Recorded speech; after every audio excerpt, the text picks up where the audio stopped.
telah gugur selama pandemi. Hari ini pun kami memperoleh kabar duka ada beliau semua yang dirawat ini bisa segera kembali pulih, dapat beraktivitas kembali, dan pandemi ini segera berlalu. Karena kalau mau jujur ya, kita 8 bulan menghadapi pandemi ini tentu dengan dinamika, kemudian begitu banyak tekanan dan lain-lain, kita semuanya berharap tentu tidak ingin berlama-lama pandemi ini. Meskipun ada segelintir masyarakat yang masih menyebarkan ya informasi-informasi tidak benar terkait dengan adanya dokter atau misalnya fasilitas kesehatan yang mencari keuntungan di saat pandemi ini. Ya kita tentu tetap memberikan edukasi kepada masyarakat bahwa saat ini pandemi ini virus itu ada, ya, virus itu belum berlalu, pandemi belum berlalu, kedaruratan masyarakat, kesehatan masyarakat karena COVID saat ini belum dicabut oleh Presiden. Oleh karena itu, menghadapi situasi darurat kali ini, harusnya semua komponen bangsa bisa bergandengan tangan agar kita bisa melalui situasi ini. Para sejawat yang kami hormati, Pengurus Besar Ikatan Dokter Indonesia melalui tim mitigasi PBID telah beberapa bulan yang lalu kami meluncing aplikasi yang disebut dengan Sistem Informasi Mitigasi Ikatan Dokter Indonesia. Aplikasi ini dibuat oleh pengurus besar melalui tim mitigasi bertujuan untuk menghimpun data-data valid dari seluruh Indonesia terkait keberadaan sejawat dokter yang mungkin dirawat dan ada juga yang mungkin wafat karena konfirmasi COVID. Kenapa pentingnya data-data tersebut kami himpun di seluruh Indonesia sebagai data yang valid? Karena sebagai organisasi profesi dokter di Indonesia satu-satunya harusnya menjadi sumber data primer tentang keberadaan dokter-dokter Indonesia yang saat ini terdampak karena pandemi. Akan sangat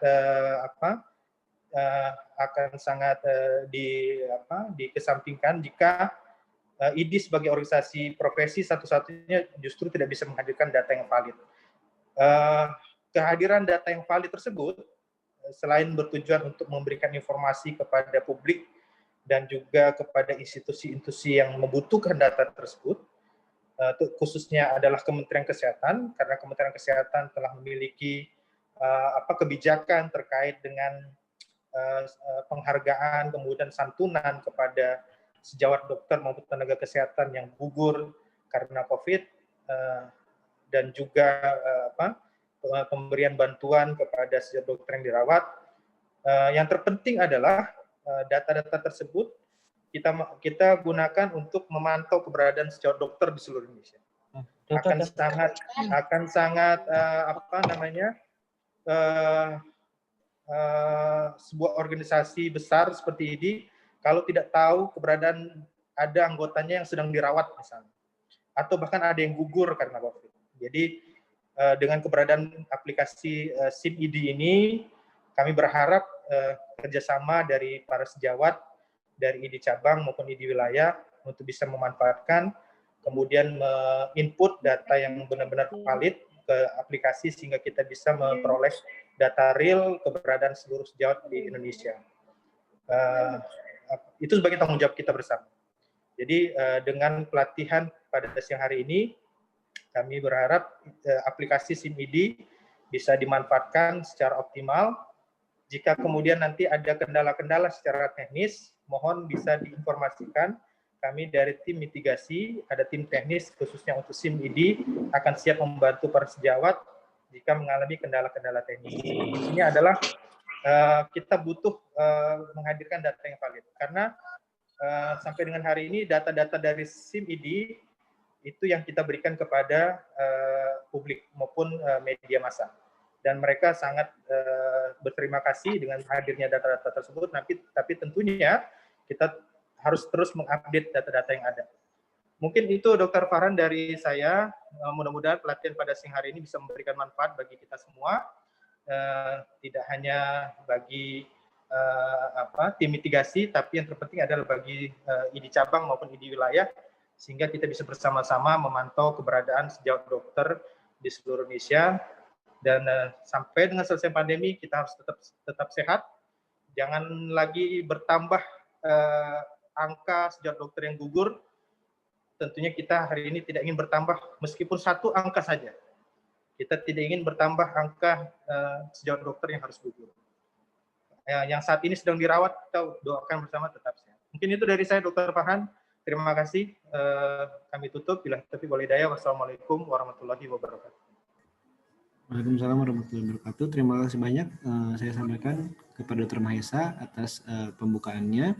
Jadi seperti yang tadi kita dengarkan dari Dr. Mahesa bahwa keberadaan SIMID ini akan sangat krusial ke depannya bagi kita, terutama untuk mendata dokter-dokter di mana sajakah yang terdampak akibat pandemi ini, serta memudahkan kita untuk saling berkomunikasi mengenai apa-apa saja yang bisa kita berikan bantuan terhadap dokter-dokter tersebut. Baik, kemudian untuk mempersingkat waktu tanpa berpanjang lebar, saya persilakan kepada Dr. Rizwanda untuk segera menyampaikan materinya mengenai cara penginputan data pada akun SIMID. Kepada Dr. Rizwanda Nurisa, waktu dan tempat kami persilakan. Baik, terima kasih banyak. Assalamualaikum warahmatullahi wabarakatuh. Nama saya Rizwanda Nurisa. Saya bagian kecil dari tim mitigasi yang bekerja untuk memberikan data-data yang valid untuk membantu mempermudah sistem pelaporan ini semua. Nah, saya hari ini akan memberikan sedikit paparan berkaitan dengan tata cara mengisi data-data di dalam SIMID nanti.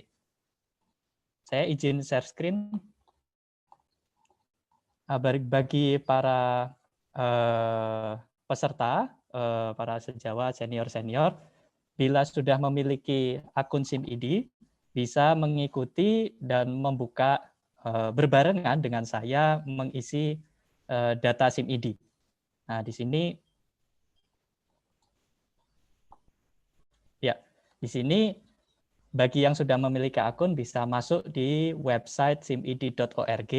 Nah, kita akan mencoba input secara bersama-sama, dan nanti bila ada yang tidak difahami atau mengalami trouble, saya bisa di stop kapan saja selama paparan ini berlangsung. Paparan ini sekiranya hanya 10 menit. Setelah membuka simid.org, berikut adalah tampilan dari website SIMID, di mana di sisi kiri nanti bisa dimasukkan akun username dan password dari para Bapak Ibu senior sekalian. Nah, password dan user ini diberikan melalui email yang sebelumnya dari ID cabang nanti akan bersurat kepada kami untuk meminta username dan password. Nah, bila sudah memiliki password, kita bisa masukkan username dan passwordnya. Nah, sebelum saya login, di sisi kanan ini ada berkas-berkas yang berkaitan dengan kegiatan mitigasi di PBID sendiri. Berikut ada lampiran-lampiran advokasi, lalu presentasi-presentasi kegiatan-kegiatan kami. Bisa diakses dan bisa di-download di simid.org. Nah, kita masuk ke dalam tampilan. Bila sudah memasukkan username dan password, berikut adalah tampilan awal dari SIMID. Nah, tampilan ini bersifat sama bagi setiap akun yang akan login di dalam SIMID. Yang membedakan nanti ada di wewenang dalam melihat data di SIMID, di mana bagi akun cabang hanya akan bisa melihat di cabang yang bersangkutan. Nah, begitupun dengan wewenang di edit dan menghapus data.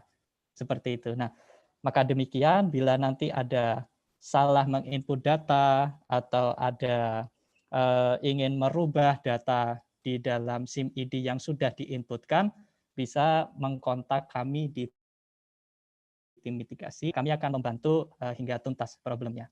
Nah, untuk masuk tadi sudah, sekarang menginput data. Nah, yang diinput di sini ada berbagai data yang bisa diinput. Kita langsung masuk di bagaimana tutorial cara menginput dokter yang probable, sejawat kita yang probable atau yang confirm COVID. Masuk di input data. lalu klik di dokter probable dan confirm. Nah, di sini kita akan masuk di dalam form. Nah, form ini akan menyimpan data-data yang kita masukkan dan langsung connect di dalam database tim mitigasi. Kita pilih dulu. Ini bila ada sejawat sekalian yang sedang pada fase yang sama, sudah login dan sudah klik, bisa berbarengan kita mengklik di wilayah Provinsi DKI Jakarta, lalu kita pilih kota dan kabupaten, ini saya memilih di Jakarta Pusat, lalu kita masukkan NPA ID.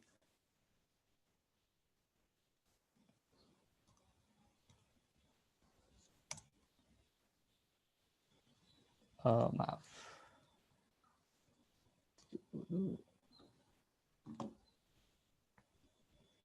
Jadi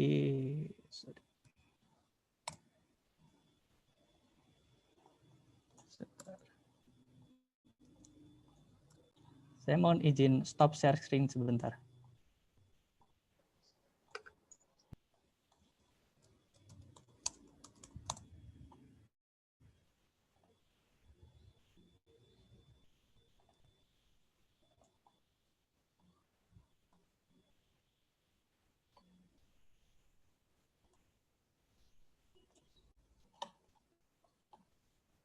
Oke, baik. Mohon maaf, ini akan saya lanjutkan lagi. Oke. Nah, di sini saya izin menggunakan NPA dari Dr.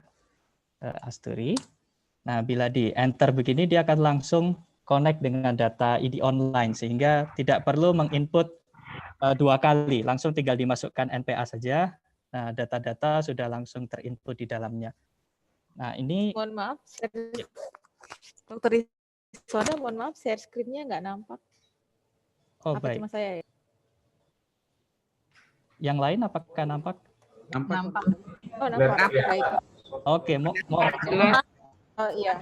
Baik, terima kasih. Baik. Nampak.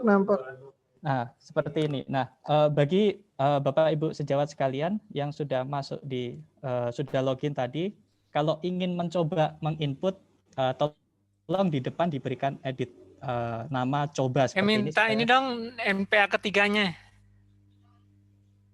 Ya, bagaimana? Mohon maaf. Mohon maaf, tolong di-mute ya, para. Baik, ya.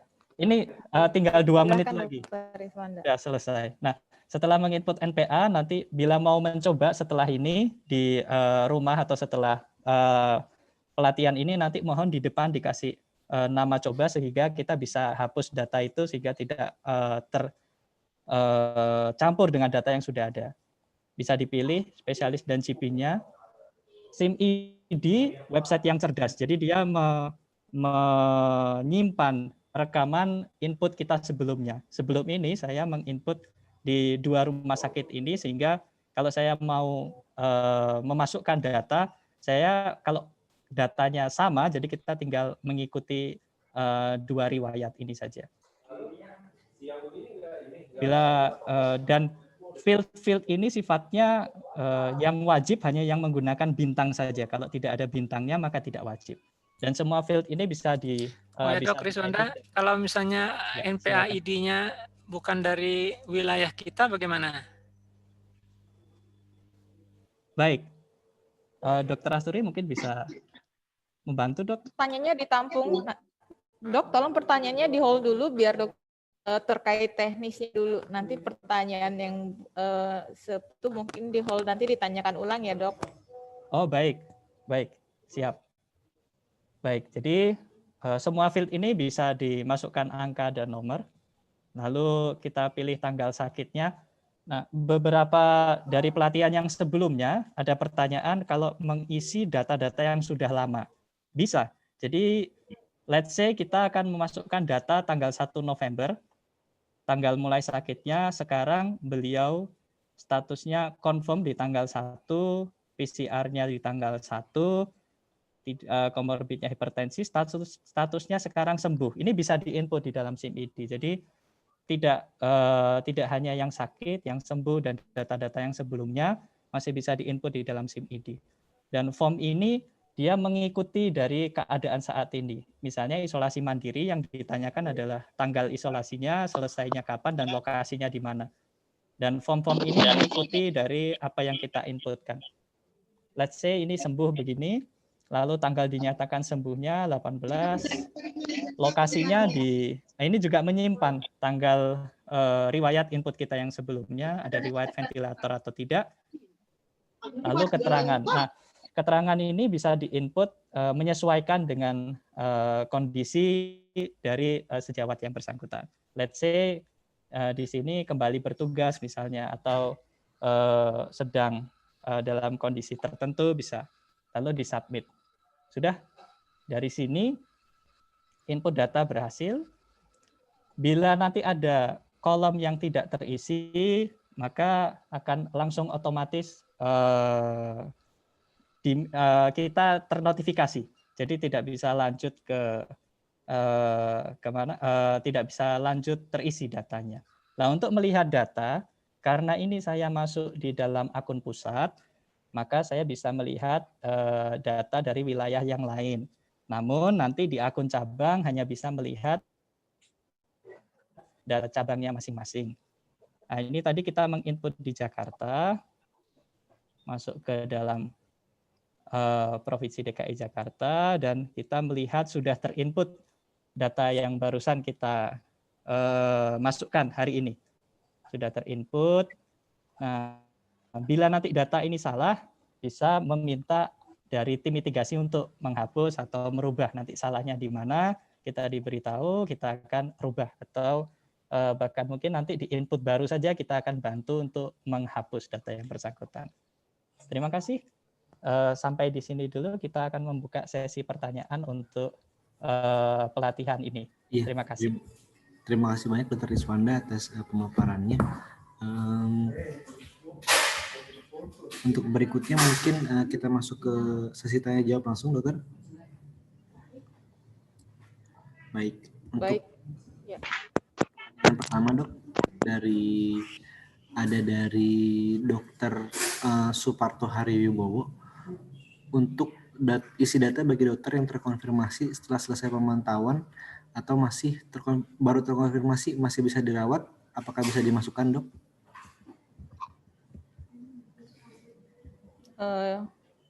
Yang ditanya apakah bisa dimasukkan ya, bukan iya, secara teknisnya ya? Iya, Dokter. Baik, Dokter Farhan, saya akan coba.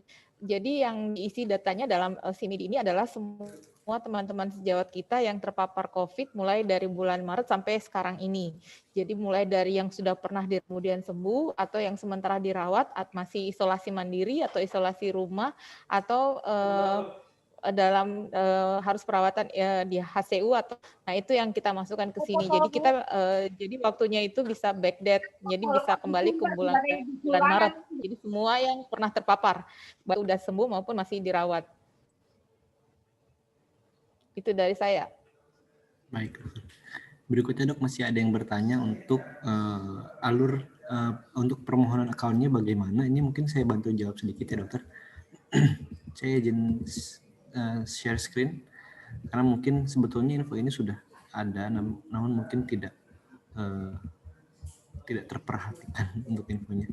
Jadi ini, Dok, bisa dibaca di share screen-nya bahwa untuk alur permohonan ID dan password account SIMID ini pertama bisa membuat surat permohonan yang ditujukan ke Ketua Tim Mitigasi PBID.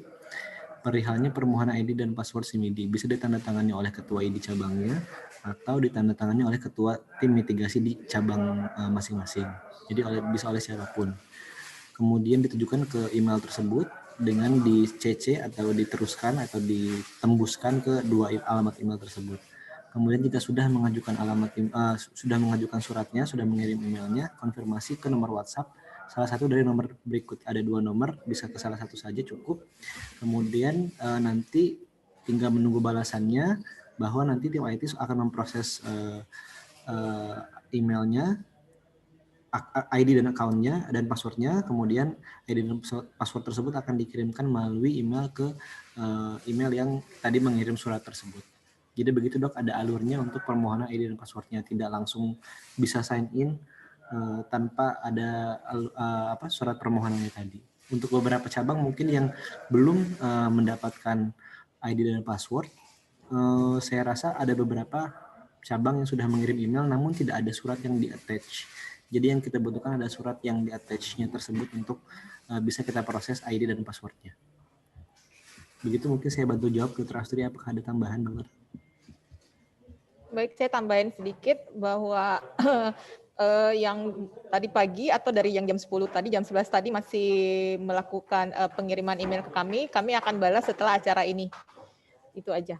Jadi ada juga yang menanyakan apakah satu akun ini untuk satu orang atau satu cabang. Nah, satu akun SIMIDI itu diperuntukkan untuk satu cabang, satu perhimpunan, atau satu wilayah. Jadi masing-masing mendapatkan satu akun.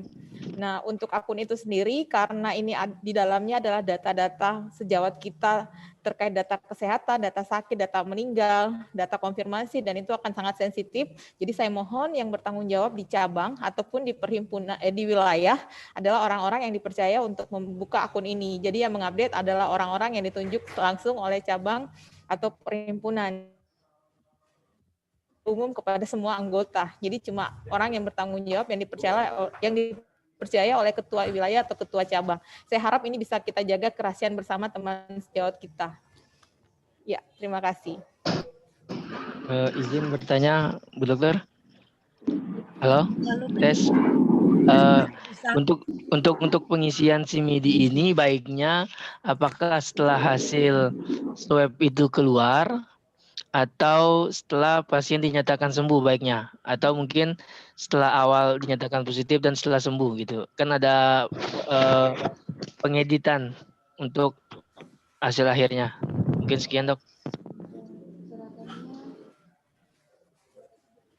Baik, Dokter Farhan, aku langsung jawab ya. Bisa Ya, ya? Dokter, silakan. Baik. Jadi karena data ini bisa diedit, maka jika ada sejawat kita, teman kita yang terpapar dan lagi dirawat, itu bisa langsung diisi. Nanti di situ kalau ada data yang masih kosong seperti PCR-nya belum ada, nanti di bagian keterangan bisa dituliskan gitu. Kemudian ketika teman sejawat tersebut hasil PCR-nya sudah ada, nah itu bisa ditambahkan lagi diedit PCR-nya sudah ada tanggal berapa dan hasilnya apa. Dan kemudian ketika dia sudah sembuh dari rumah sakit, isolasi rumah sakit, atau HCU rumah sakit, atau ICU, itu nanti langsung bisa diedit juga, dikatakan sudah sembuh. Jadi seperti itu. Jadi ini harus tetap kita update. Jadi tidak satu kali mengisi untuk satu orang, tapi bisa saja satu orang itu kita bisa mengisi 2-3 kali data yang sudah ada di masing-masing cabang terhadap sejawat tersebut. Demikian. Dokter Asturi, Dokter Fahad. Baik. Mau bertanya. Iya, Dok. Iya. Bisa bertanya ya, Dok? Boleh. Kan saya sudah tadi dari Samarinda. Tadi saya sudah sempat masuk ke aplikasi dan saya senang banget karena selama ini sebenarnya Samarinda sudah punya wadah seperti wadah yang untuk dokter-dokter yang terkonfirmasi. Nah, yang ada aplikasinya kami bisa langsung mengisi.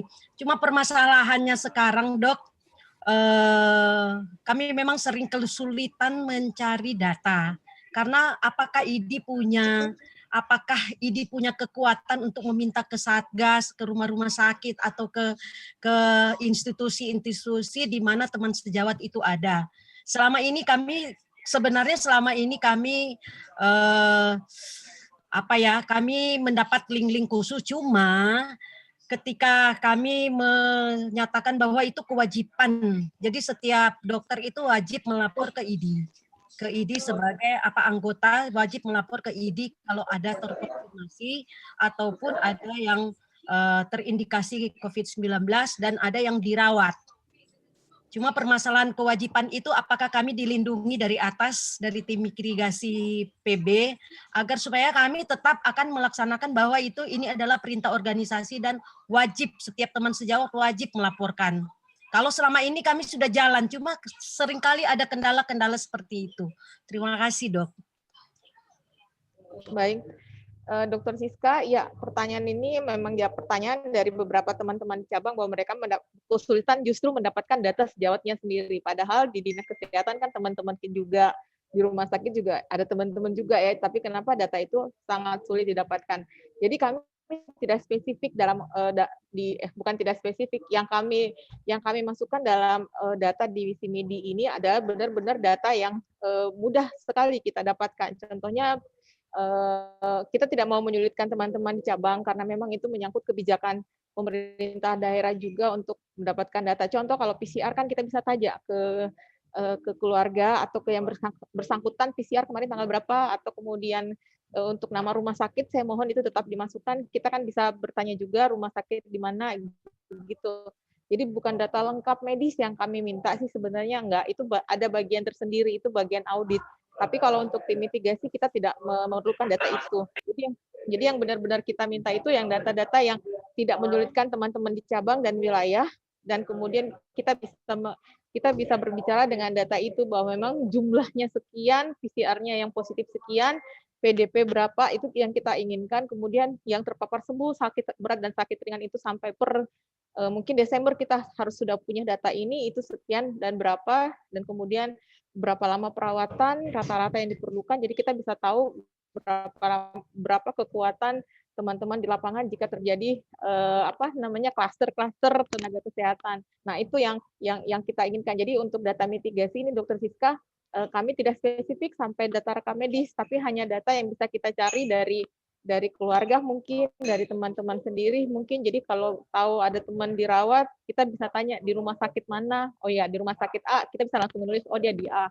Ya, mungkin nanti setelah berbincang lama, kemudian data PCR-nya itu langsung nanti dimasukkan berikutnya. Kalau sebelumnya belum dapat, ya udah kita kosongkan dulu, nanti bisa diedit kok.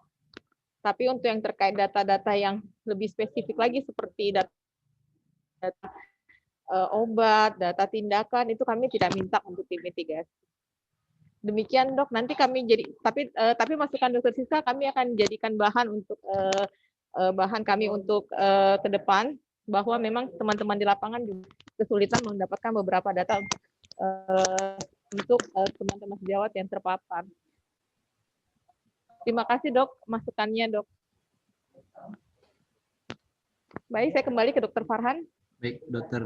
Asturi, berikutnya ada lagi pertanyaan dari Mamuju. Oh bukan, mohon maaf.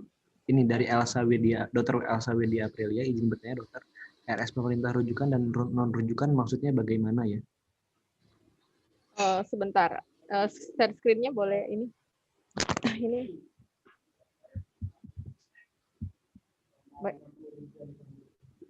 Bagaimana Dok? Bedanya mungkin RS pemerintah rujukan dan non rujukan, mungkin Dok, perbedaannya di mana Dok? Ada rumah sakit rujukan yang ditunjuk oleh pemerintah, rumah sakit pemerintah tapi rujukan, tapi ada juga rumah sakit pemerintah tapi nggak ditunjuk sebagai rumah sakit rujukan. Itu aja perbedaannya. Tapi kalau umpamanya di tempat itu semuanya kita merupakan rumah sakit, isinya di rumah sakit rujukan aja. Mungkin sudah cukup menjawab untuk pertanyaan dari Dr. Elsa. Ya. Berikutnya ada pertanyaan Dok dari Dr. Sukarni. Sebelumnya dari Dr. Sukarni ya.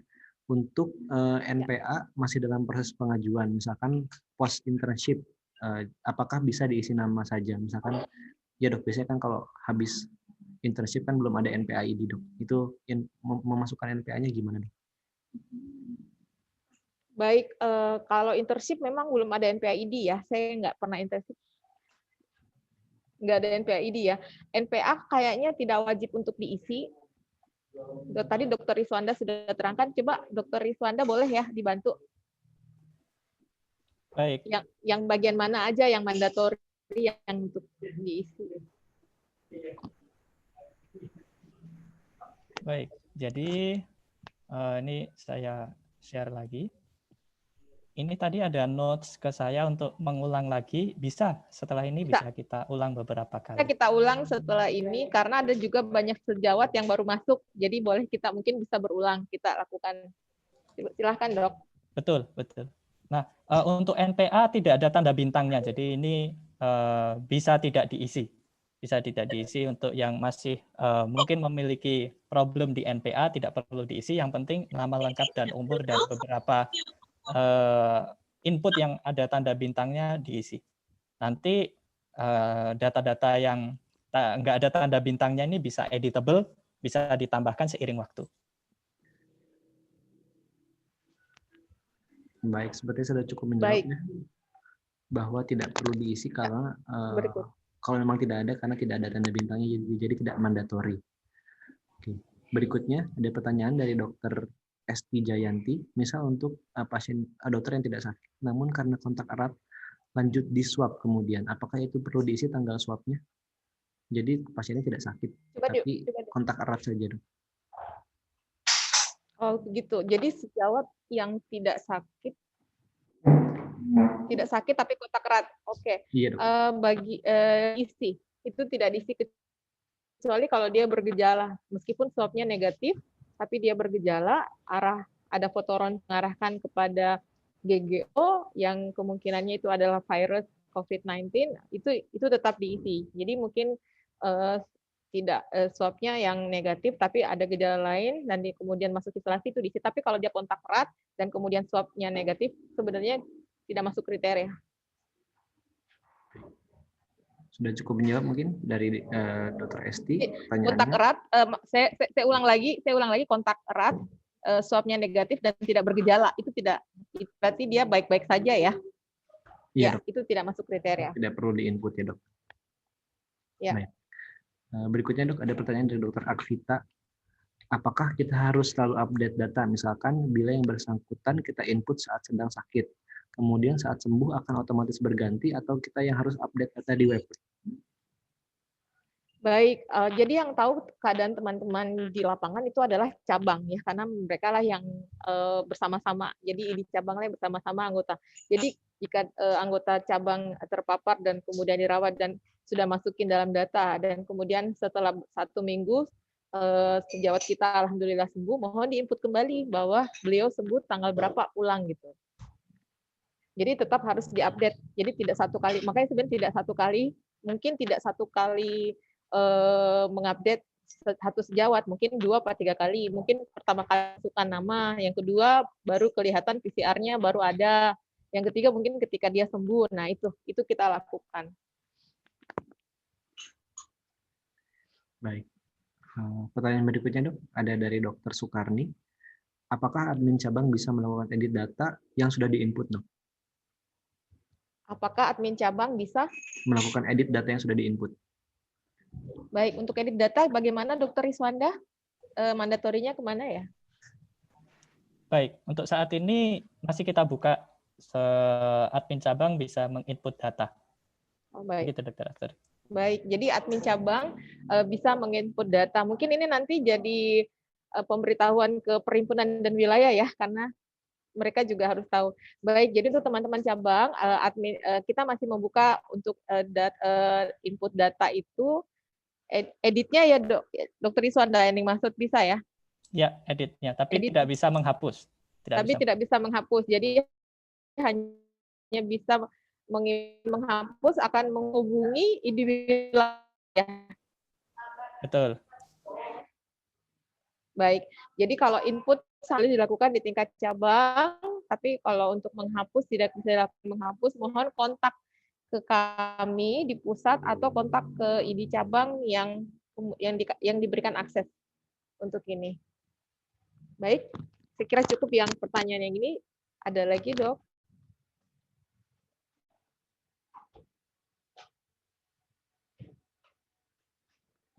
Dr. Farhan? Silakan. Maaf, dok, tadi termute. Pandemi kan sudah berlangsung dari Maret 2020, dok. Apakah kita perlu menginput ulang TS yang dari awal terkonfirmasi COVID atau hanya terhitung mulai hari ini saja? Baik, Dr. Farhan, baik itu pertanyaan tadi udah juga di atas, tapi nggak apa-apa. Jadi kita lebih tahu. Jadi kami harap semua yang terpapar dari mulai Maret, dari mulai pandemi ini masuk, baik itu dia PDP pada saat itu dia diisolasi dengan PDP, itu tetap kita input. Kan nanti keterangannya bagi teman-teman kita yang terpapar dari Maret sampai sekarang, kemudian sembuh, keterangan akhirnya kan juga nanti sembuhnya tetap kita minta diinput. Jadi kita benar-benar tahu berapa teman-teman kita yang terpapar dari mulai pandemi ini berlangsung di Maret sampai sekarang. Saya kira jelas ya.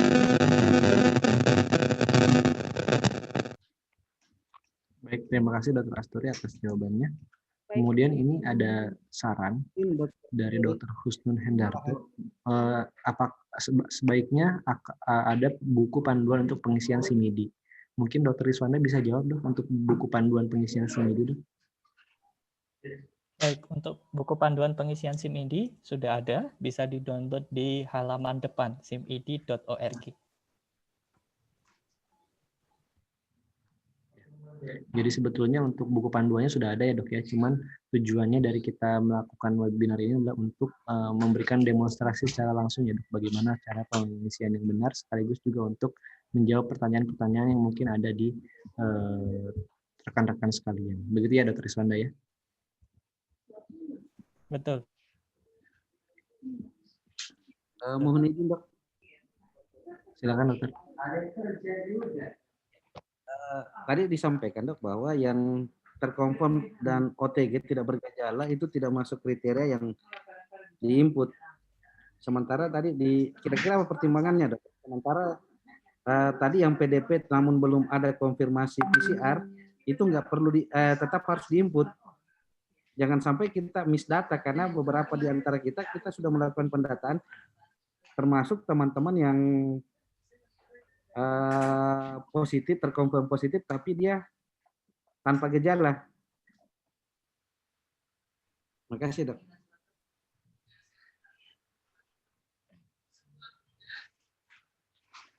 Baik, Dokter Farhan, saya langsung jawab ya. Ya silakan dokter. Iya, OTG di sini adalah orang tanpa gejala, artinya swabnya positif tapi tidak memberikan gejala, itu di-input. Swabnya positif tidak memberikan gejala. Teman-teman kita PDP itu banyak ditemukan pada kasus antara bulan Maret sampai sekitar bulan Juli, di mana swab itu sangat susah didapatkan. Jangankan untuk pasien PDP yang kemudian sembuh, pasien PDP, sejawat kita PDP yang kemudian wafat pun kami masukkan dalam data. Jadi untuk teman-teman kita yang 4 bulan ke belakang sebelum bulan ini, yang ketika swab sudah banyak dapatkan, itu rata-rata status PDP itu hampir tidak ada lagi kita dapatkan. Jadi sudah jelas didapatkan apakah swabnya negatif atau positif. Yang saya maksud dengan yang tidak di-input yang tadi adalah dia kontak erat, tidak ada gejala, dan kemudian ketika di swab dia negatif. Itu berarti dia tidak apa-apa. Hanya kontak erat. Kontak erat itu belum tentu terpapar. Kontak erat itu mungkin saya bertemu dengan orang, saya kontak erat 15 menit, akumulasi. Tapi kemudian ketika saya swab, saya negatif dan saya tidak ada gejala, berarti saya memang saya tidak terpapar. Saya hanya kontak ya, tapi tidak terpapar dengan virus itu. Nah itu. Jadi yang dimaksud yang tidak kami masukkan adalah meskipun dia kontak erat, tapi kemudian hasil swabnya negatif dan dia tidak bergejala, itu tidak kami masukkan. Tapi yang dimaksud dengan OTG itu tetap dimasukkan. Karena OTG itu orang tanpa gejala. Jadi orang yang tanpa gejala tapi adalah positif, itu dimasukkan. Itu yang saya maksud tadi. Baik, terima kasih banyak atas jawabannya. Baik, terima kasih banyak dok. Ya.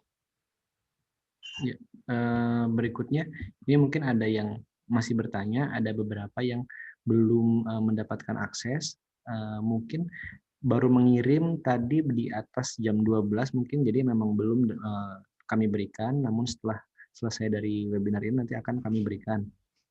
Untuk yang belum mendapat ID dan password cabang-cabangnya. Kemudian ada pertanyaan lagi dok, untuk penginputan data ini apakah diperlukan inform consent dari sejawat yang dimasukkan datanya? Begitu juga untuk sejawat yang sudah wafat, apakah diperlukan inform consent dari keluarga untuk penginputan datanya ke SIMIDI ini dok? Terima kasih banyak dokter.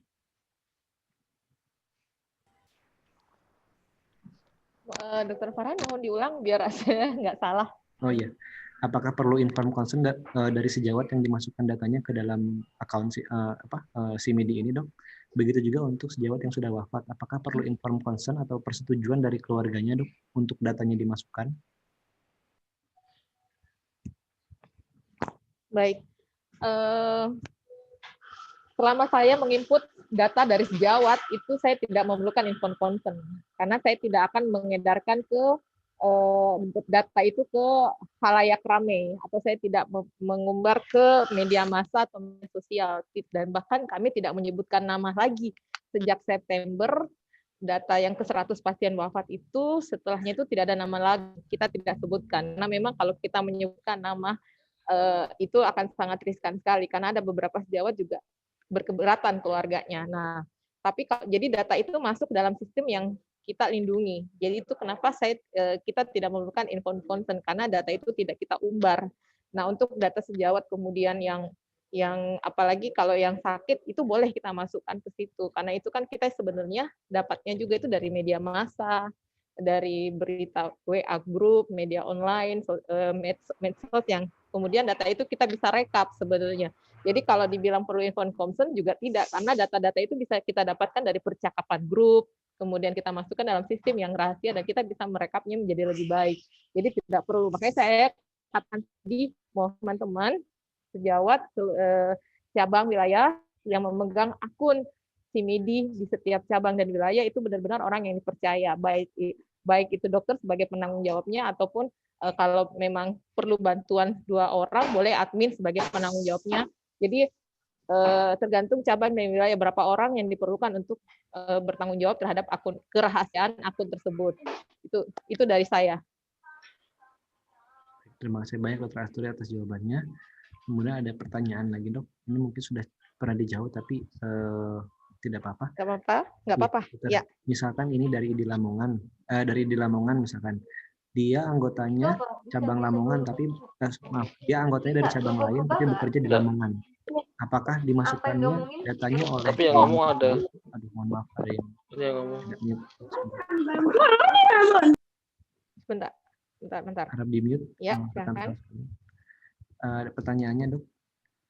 Apabila sejawat anggota ID cabang lain yang bekerja di Lamongan misalkan, datanya akan dimasukkan oleh cabang tersebut atau cabang tempat bekerjanya si dokter tersebut, Dok? Baik, ya ini benar. Jadi dan ini terjadi di lapangan, bahkan data sejawat yang wafat pun juga ada seperti itu, bekerjanya di mana, kemudian cabangnya di mana. Jadi saya mohon koordinasi antar cabang, teman-teman sejawat, senior-senior semua di cabang, koordinasi jika hal itu tersebut terjadi, misalnya si A ada di Jakarta Pusat, wafatnya di sini, ternyata dia ID cabang Bekasi, mohon nanti koordinasi aja ke ID cabang Bekasi bahwa anggotanya ini nanti di cabang Bekasi yang akan memasukkan data itu ke SIMIDI gitu loh. Jadi mohon seperti itu, berkoordinasi. Jadi datanya tidak simpang siur, karena ini kan yang kita masukkan di sini adalah data sejawat berdasarkan keanggotaan ID. Jadi bukan berdasarkan lokasi dia bekerja atau lokasi dia wafat, tapi berdasarkan keanggotaan ID. Demikian. Baik, berarti berdasarkan keanggotaannya ya, Dok ya, berdasarkan di mana dia terdaftarnya. Ya. Benar, di mana dia terdaftar. Jadi kalau umpamanya ada yang sejawat yang bukan anggota kita kemudian sakit di tempat kita, mungkin mohon melaporkan berkoordinasi dengan cabangnya. Baik. Baik, terima kasih banyak, Dokter. Pertanyaan berikutnya, Dok. Setelah data tersebut dimasukkan, apakah ada intervensi tertentu dari ID terhadap sejawat yang terkonfirmasi positif atau sejawat yang meninggal? Iya, guna data ini kita agar bisa tahu berapa banyak sejawat kita yang kemudian harus harus melakukan isolasi mandiri atau isolasi rumah sakit, sehingga kita bisa mengadvokasi ke pemerintah daerahnya, atau berapa banyak sejawat kita di suatu daerah tiba-tiba banyak yang harus masuk HCU, sehingga kita bisa berkoordinasi dengan terkait mungkin ada hal-hal yang diperlukan, misalnya obat-obat. Kemarin ada sejawat kita juga yang wafat kemarin, yang tadi Dr. Maisa katakan wafat barusan tadi jam 10, itu adalah sejawat yang dirujuk dari Rumah Sakit Klaten, kemudian dirujuk ke Rumah Sakit Mawardi Solo, kemudian dirujuk lagi ke Rumah Sakit Surabaya. Nah, itu semua kita lakukan termasuk bantuan plasma konvalesen dari Jakarta. Kita lakukan koordinasi seperti itu. Jadi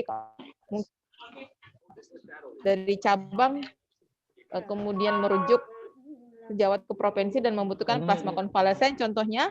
Nah, kita akan mencarikan jalan agar hal itu bisa kita kirim seperti itu.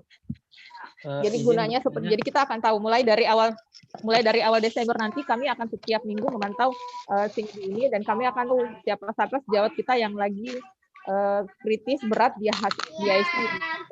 Jadi jangan sampai data-data sejawat itu baru masuk ke, tolong di-mute, bisa di-mute nggak? Sedang dok, masih mute sendiri terus dok.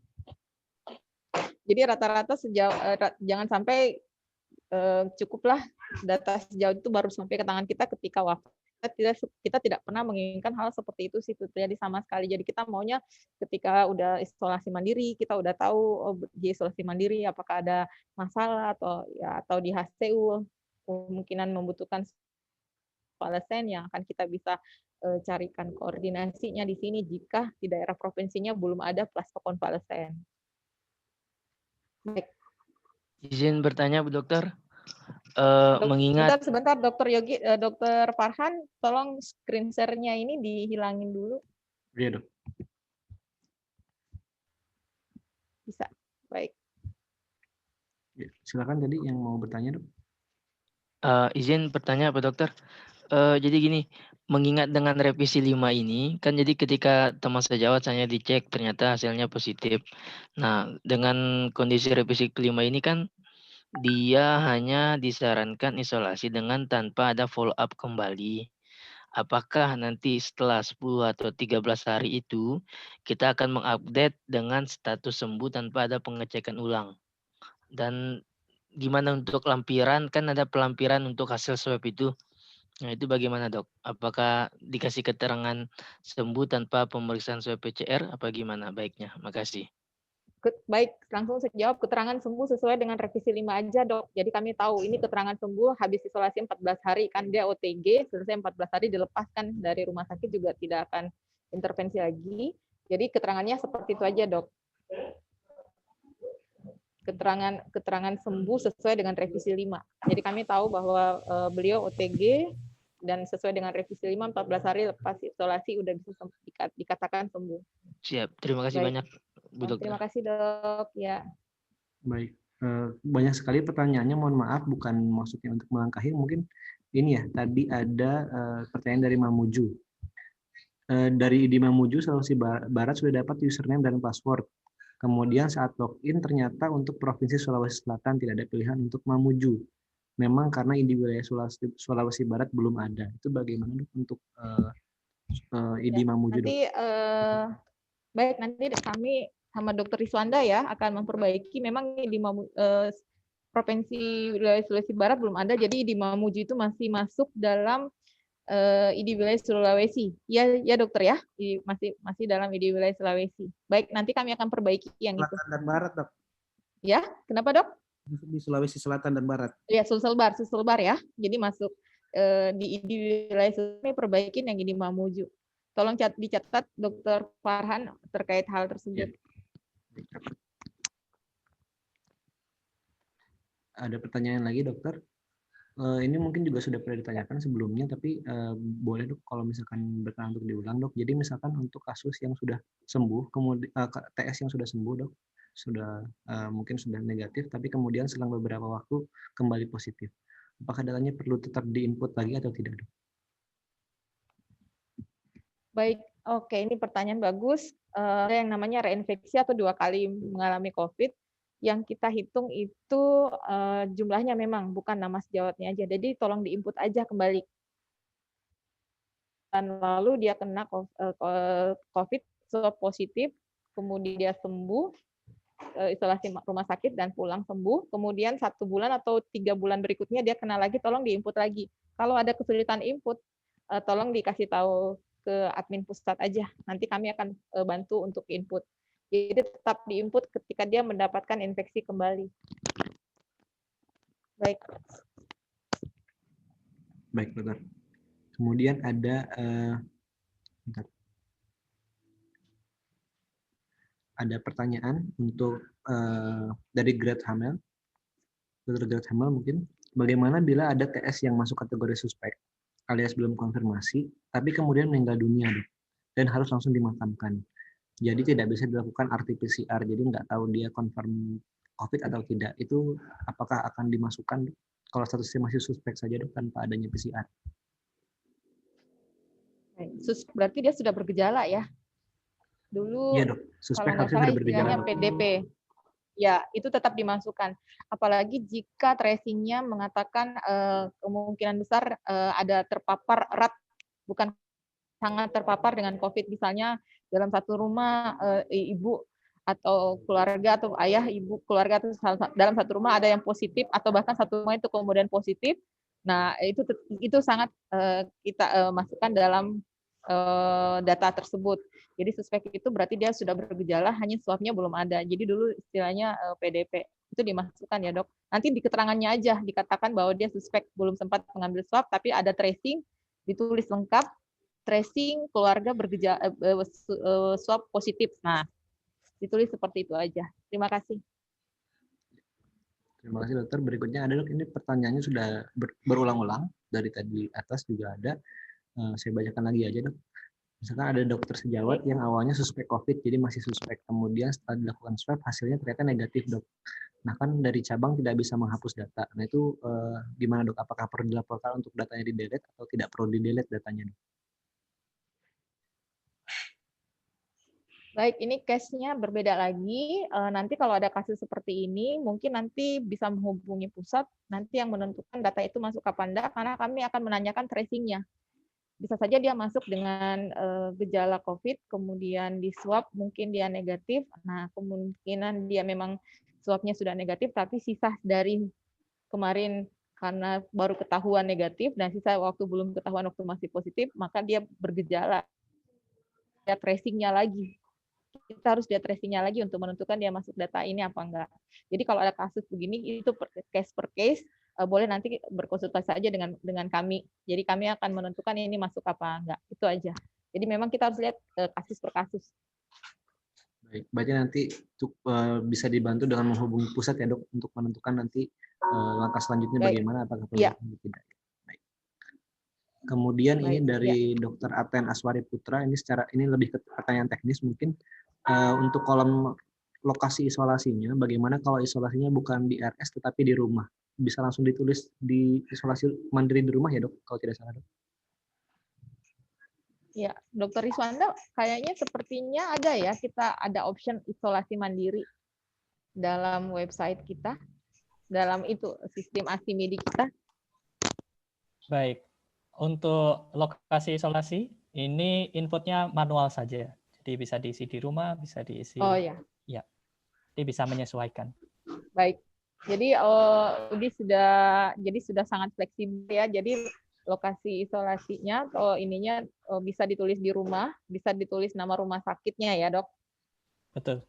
Betul. Baik, terima kasih, Dok. Terima kasih. Baik, berarti bisa ditulis manual ya, Dok, tidak baik di rumah sakit maupun di rumah tetap bisa ditulis. Ya. Kemudian berikutnya ini tadi berulang kali mungkin ditanyakan ya, untuk alur permohonan tadi sudah saya share, kemudian ada juga yang menanyakan seperti apa contoh suratnya. Ini mungkin bisa di-capture sekarang. Ini adalah contoh surat yang dikirimkan oleh wilayah Kalbar pada minggu lalu untuk permohonan akun SIM-ID-nya. Kurang lebih seperti ini. Tidak mesti persis sama, namun kurang lebih seperti ini. Silakan kalau untuk mau meng-capture atau men-screenshot untuk dijadikan contoh. Izin, Dok, dari bawah. Silakan, Dok. Ya, saya coba buka web yang link yang disampaikan tadi di webnya simidi.org. Mungkin kita bisa sama-sama buka, Dok. Ada poin 8 di situ kok ditampilkan nama-nama teman sejawat anestesi yang terkena COVID. Dan itu siapapun bisa akses, Dok.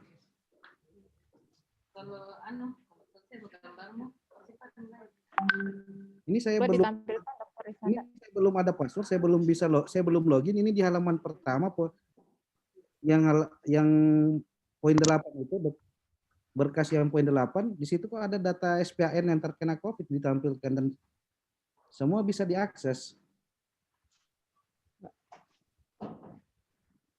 Mohon Baik, dikoreksi. kok. Sebentar dok. Kita lagi koreksi.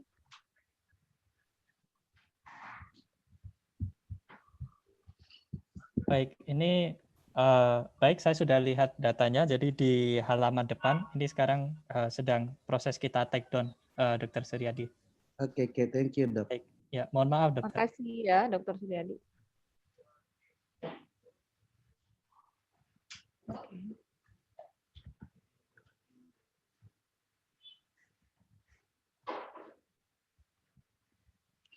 Oke, Dr. Farhan. Ya. Dr. Riswanda, ini kita kayaknya udah 1 jam ya. Jadi boleh kita Dr. Riswanda ulang dari awal ya, karena sudah banyak banget masuk teman-teman yang tadi ketinggalan terhadap penjelasan dari Dr. Riswanda. Silahkan dok. Silakan untuk sharing, boleh Dr. Riswanda. Baik. Ya, baik. Jadi, sebelum kita masuk, mohon di kolom chat ada link untuk absensi, bisa sambil diisi. Bisa di akhir nanti juga, sekarang juga bisa diisi. Nah, ini tampilan simid.org, jadi nanti username dan password bisa dimasukkan di kolom-kolom berikut. Username dan password bisa didapatkan melalui email dari tim mitigasi yang formatnya bisa dilihat di dalam kolom chat Zoom, tadi sudah disampaikan oleh Dr. Farhan. Nah, kita masuk di login dan password ini. Nah, berikut adalah tampilan yang simid.org, di mana nanti bila mau menginput data, masuk di dalam kolom input data. Nah, di sini masuk di dalam Dr. Probable dan Confirm. Nah, berikut adalah form yang kita gunakan untuk menginput sejawat kita yang probable dan confirm COVID. Nah, di sini bila sudah ada yang mengikuti dan tinggal diklik saja, kita isi bersama-sama. Nanti di akhir pelatihan, bila ada yang mau mengisi, bisa. Nanti namanya dikasih dalam kurung coba, supaya kita bisa melihat ini datanya supaya tidak tercampur. Nah, seperti demikian diisi formnya, lalu kita masukkan ke NPA. Nah, bila tidak ada NPA, nggak apa-apa. Nggak ada NPA, nggak apa-apa, langsung ke nama lengkap boleh. Jadi, kita coba input tanpa NPA. Nah, di sini website SIMID merekam data-data yang pernah kita input sebelumnya. Jadi, kita tidak perlu lagi mengulang 2 kali, jadi bisa langsung lebih cepat seperti itu. Kalau kita mau menginput, lebih mudah juga. Nah, kita yang tanda-tanda bintang ini wajib. Lalu ini tadi rumah sakit pemerintah dan rujukan. Yang non rujukan dan rujukan bedanya ya ini tadi sudah dijawab oleh Dr. Asturi, ditentukan oleh pemerintah. Nah, ini untuk misalnya bekerja di 2 tempat, di rumah sakit Puskesmas, tidak apa-apa diinput saja dua-duanya, atau bahkan mungkin sebagai seorang pengajar juga bisa diinput dilengkapi. Lalu untuk tanggal mulai sakitnya bisa retro ke belakang, jadi bisa data-data sebelumnya di tahun-tahun di bulan Maret misalnya. Di bulan Maret, let's say tanggal 25 Maret begini, nah ini bisa retrospektif ke belakang. Nah, begini, statusnya pun juga bisa mengikuti. Lalu bila ada komorbid tinggal diisi, bila tidak ada dikosongi tidak apa-apa. Bila ada data diagnosis bisa diinputkan. Sifatnya tidak wajib. Lalu untuk keadaan saat ini sembuh. Nah, dinyatakan sembuh, let's say April begini tanggal 1. Lalu lokasinya karena di Maret itu mungkin masih diarahkan untuk isolasi di rumah, maka ini bisa di input sesuai dengan lokasinya. Kira-kira seperti itu. Tidak, dan ini keterangan bisa diisi sesuai dengan kebutuhan. Lalu disubmit. Sudah? Data akan langsung bisa kita lihat di kolom resume, di probable dan confirm. Lalu karena saya menggunakan akun pusat, jadi saya bisa melihat dari provinsi yang lain. Namun demikian nanti ke depan kita akan limit sesuai dengan wilayah masing-masing. Ini di Jakarta. Begini. Nah, ini yang kita coba barusan. Jam 3.05 barusan, 18 November. Nah, ini ada dalam kurung coba. Nah, ini supaya kita nanti bisa tahu mana data yang uji coba, mana yang data real untuk kita sejawat yang asli. Lalu di sini bila nanti ada kebutuhan untuk mengedit, di kolom open ini paling pojok kanan, diklik ada edit dan delete. Namun demikian nanti ke depan untuk di wilayah cabang hanya bisa mengedit saja, tidak bisa mendelete. Yang mendelete nanti akan di cabang yang lebih tinggi di wilayah ataupun di pusat. Kira-kira seperti itu. Baik, Dr. Iswanda, ada pertanyaan juga dok tadi sekalian mungkin Dr. Iswanda, cara editnya dok tadi ada lagi, boleh kalau mungkin diulang dok, cara edit data dok. Oh, baik. Sebentar.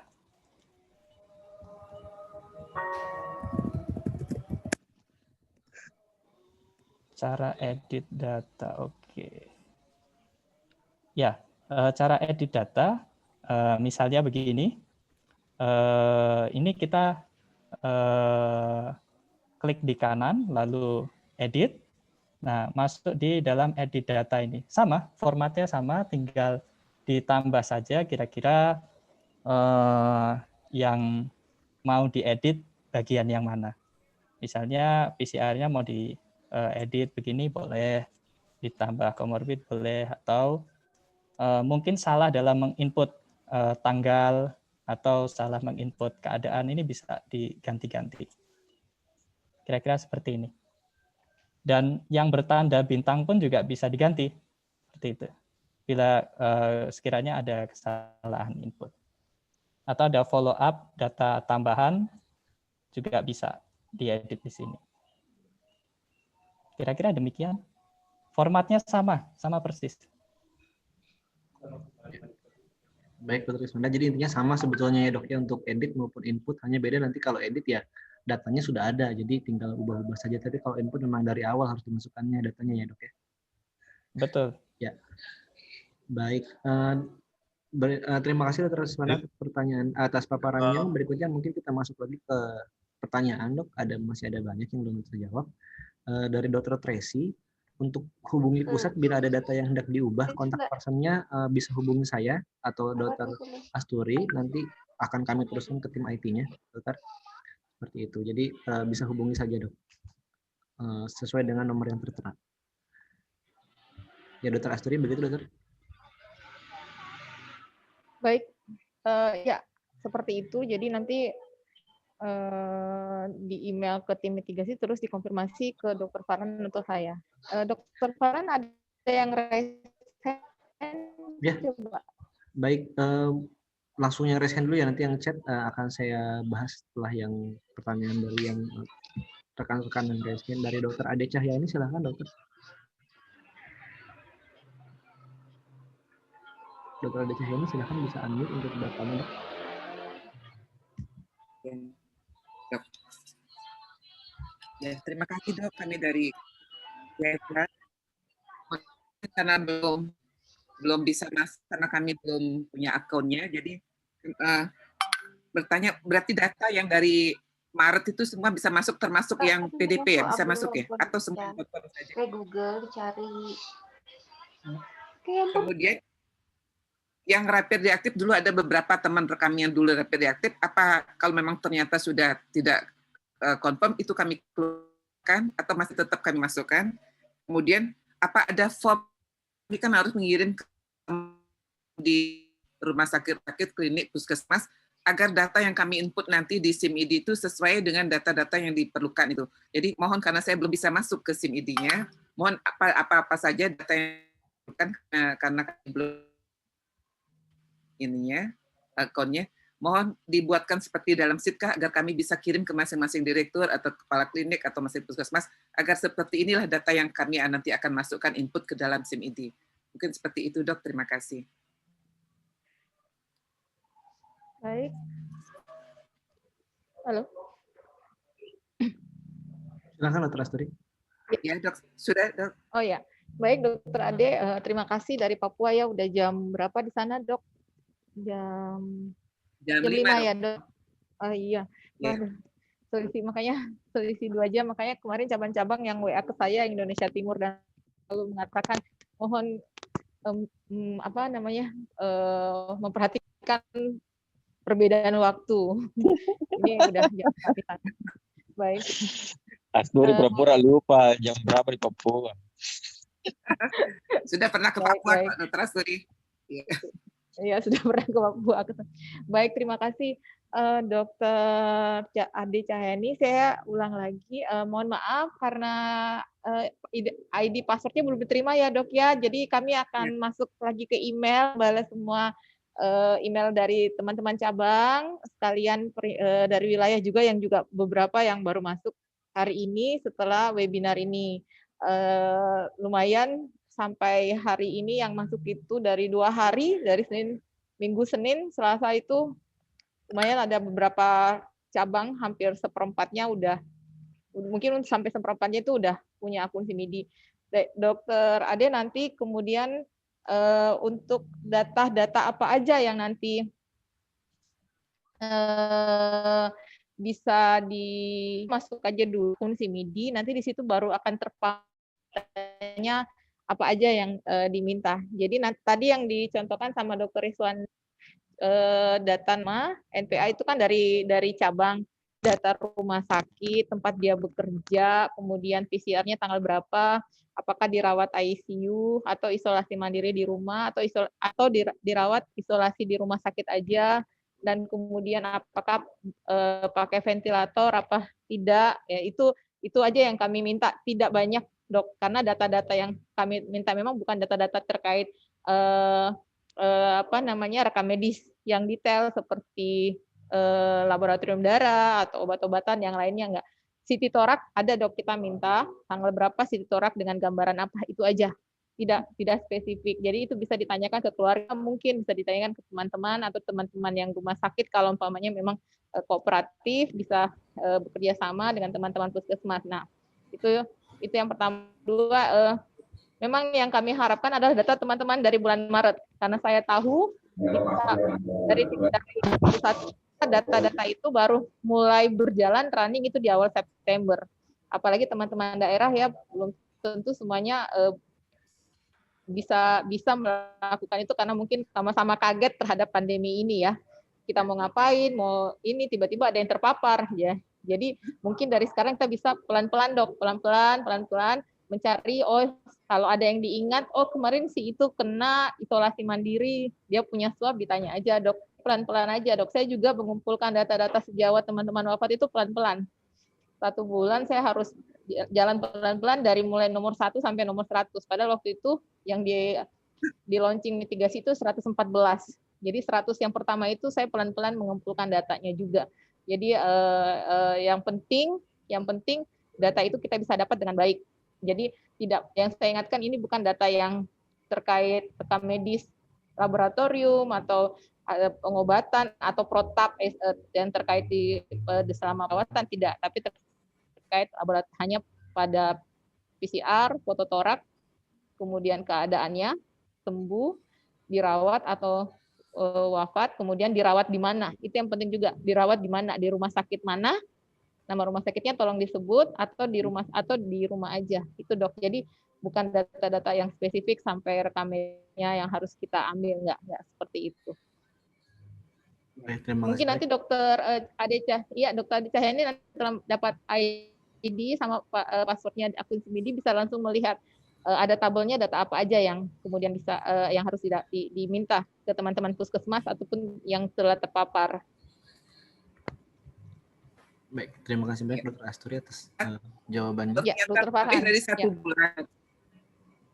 Dok, izin dok, Kenapa, kalau Dok? ternyata lebih dari 1 bulan, kalau ternyata lebih dari 1 bulan, TS itu tetap ternyata umpama ini masih tetap positif, atau ternyata nanti setelah 2 bulan baru dia ternyata negatif, kita edit lagi dok ya, untuk datanya, oh Ya, ternyata benar. sekarang baru ini, baru ternyata Ya, dia. benar.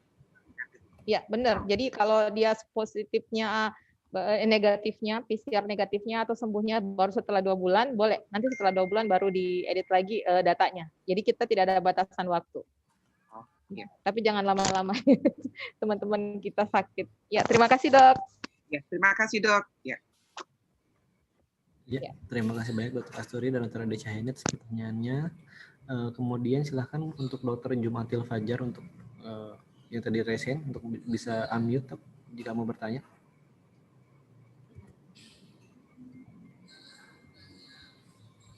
Dr. Jumatil Fajar silakan.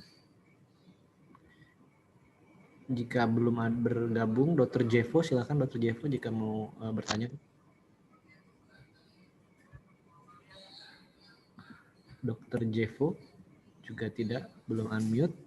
Berikutnya Dr. Esti Nur Sofiati, silakan dokter jika mau bertanya dok.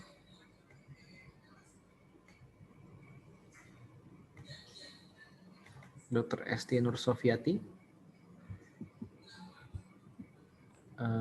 belum bergabung juga dari cabang Rembang ya, Dr. Esti. Berikutnya Dr. Aten Aswari Putra, silakan dokter jika mau bertanya dok, boleh di unmute.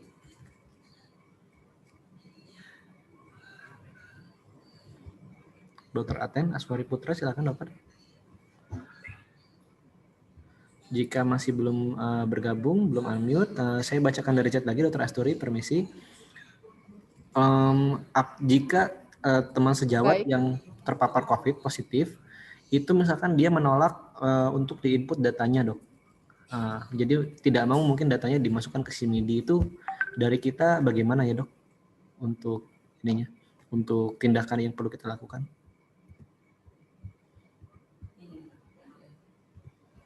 Ya, keadaan ini mungkin bisa saja terjadi, bahkan ada yang terjadi. Baik, nanti di inputnya manual dulu dok, nggak usah dimasukkan. Dokter bisa memberitahu ke kami berapa nama sejawat yang tidak diinput. Nanti data manualnya cabang pegang aja sampai kami meminta. Itu aja ke dalam perhitungan di, karena nanti yang di data di SIMIDI itu akan kami hitung ya dok ya, jumlahnya per cabang berapa, wilayah berapa yang dalam jumlah itu. Ya, itu aja. Jadi tolong manual tetap ada disimpan data di sebagai manual, dicatat aja, tapi tidak masuk dalam data SIMIDI. Karena sebenarnya yang kita butuhkan itu bukan nama, bukan kita tidak akan ekspos nama, tapi yang kita butuhkan itu jumlah. Jumlah itu akan berbicara banyak di tingkat advokasi kita ke pemerintah daerah, pemerintah pusat. Jadi itu, jadi kita tidak akan mengekspos nama, tapi mengatakan jumlah itu nanti akan kita beritahu ke pemerintah daerah bahwa segini loh dokter-dokter kita yang terpapar, kekuatan tenaga medis kita seperti ini. Gitu. Jadi apa yang harus mereka persiapkan juga, mitigasi tugasnya di situ. Apa yang kita juga harus persiapkan untuk teman-teman kita. Terima kasih. Jadi nggak usah dimasukin kalau ada yang merasa keberatan, tapi cukup catat manual aja. Baik, terima kasih banyak Dr. Asturi atas jawabannya dokter. Berikutnya ini ada dari Dr. Ilham Siregar. Hampir sama kasusnya dok, jadi dokter internship terpapar konfirmasi COVID di kota A, kemudian dinyatakan sembuh di kota B. Nah itu jadi untuk pelaporan datanya sesuai dengan cabang tempat dia terdaftar atau tempat terpapar dok. Sepertinya sudah dijawab tadi ya dok ya untuk pertanyaan ini dok. Oh iya, jadi mohon koordinasi jika ada sejawat dari cabang lain bekerja di tempat kita, kemudian terpapar, boleh kita rawat, kemudian nanti koordinasi aja ke cabang rawat di kota mana, nanti yang masukkan sebenarnya harusnya cabang yang sejawat kita itu. Jadi mohon dikoordinasikan aja yang seperti itu. Baik. Mohon izin dokter sekalian, masih ada yang bertanya untuk alur permohonan ID dan password SIM-ID. Jadi ini saya izin share screen lagi untuk alur permohonan untuk mendapatkan ID dan password akun SIM-ID. Ya, ini saya izin share lagi. Sambil itu ada lagi pertanyaan Dokter Asturi. Jadi misalkan ada TS yang prolong positif, PCR-nya 3 kali positif terus-terusan, Dok. Yang di-input datanya apakah cukup PCR yang pertama atau tiga-tiganya perlu di-input, Dokter? Yang di-input adalah PCR yang pertama. Itu aja yang di-input. Kalau dia prolong sampai 3 kali PCR, 4 kali PCR, nanti boleh ditulis di keterangan paling belakang, melakukan 5 kali PCR positif sampai dia sembuh gitu. Jadi ada bagian keterangan di belakang yang bisa diisi jika tidak ada dalam kolom gitu lah. Jadi itu bisa ditaruh di belakang. Jadi kami juga tahu ada sejawat yang itu. Tapi ini masukan bagi kami loh. Ini masukan juga bagi kami tim IT nantinya ya, bagaimana akan menambah kolom. Sementara seperti itu ya Dok, bahwa jika ada yang positif sampai 5 kali belum sembuh, ada data PCR-nya 5 kali itu, tulis aja, mohon ditulis di keterangan di belakangnya aja. Jadi yang pertama yang ditulis itu hanya PCR yang positifnya aja.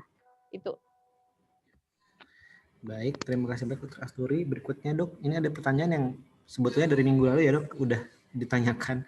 Misalkan Dok ada data seorang dokter terdaftar di perhimpunan A, tapi juga terdaftar di wilayah B dan cabang C. Nah, itu yang berhak menginput bagaimana supaya tidak terjadi double input data, Dokter?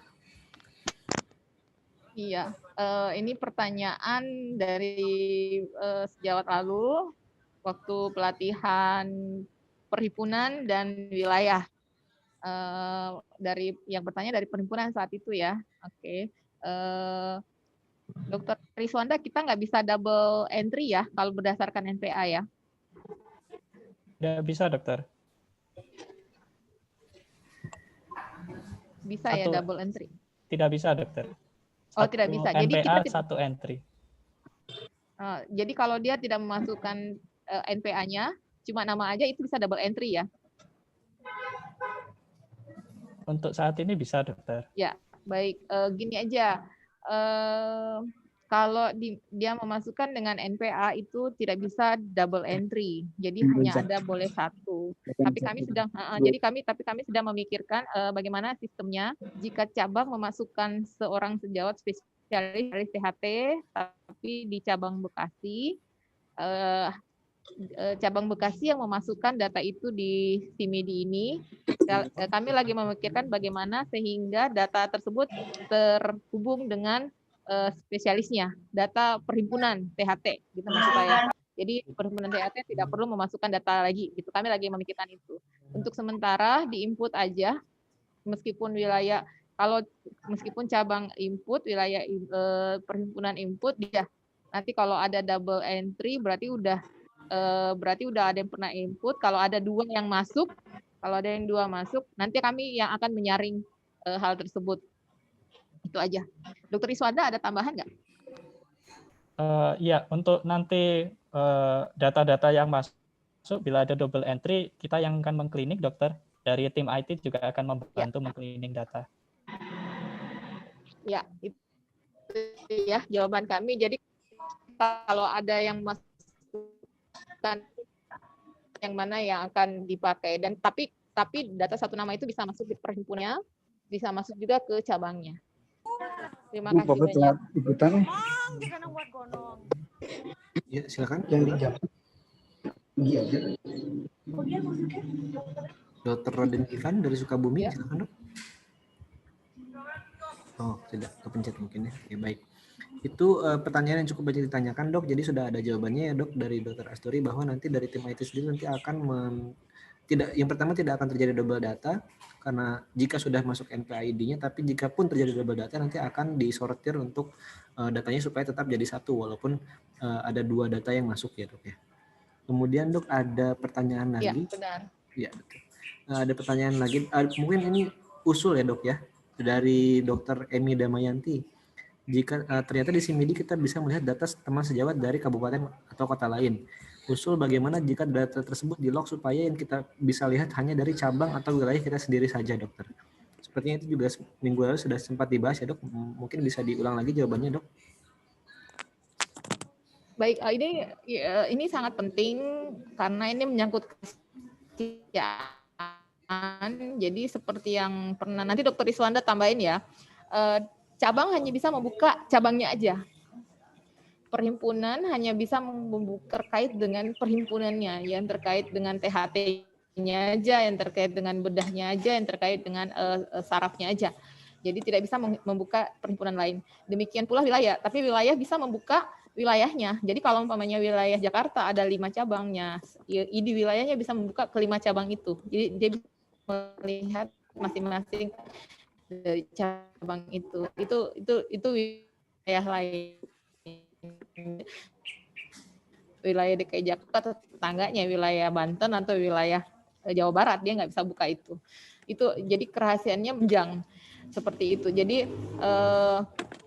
Jadi saya harap kenapa seperti itu juga kenapa saya selalu tekankan kemarin yang WA dari sejauh-jauh, mohon untuk akunnya, untuk tingkat cabang yang megang betul-betul orang yang dipercaya, bisa dokter, bisa adminnya, tapi benar-benar yang dipercaya. Jadi yang membuka atau mengedit, menginput atau mengedit itu benar-benar dari orang yang memegang ID-nya, karena takutnya jika itu tersebar di antara anggota yang tidak berkepentingan malah difoto, di screenshot, diedarkan, di WA-kan, di broadcast. Nah, itu sangat nanti akan berimbas pada organisasi profesi kita, bahwa kita tidak bisa menjaga kerahasiaan data sejawat kita.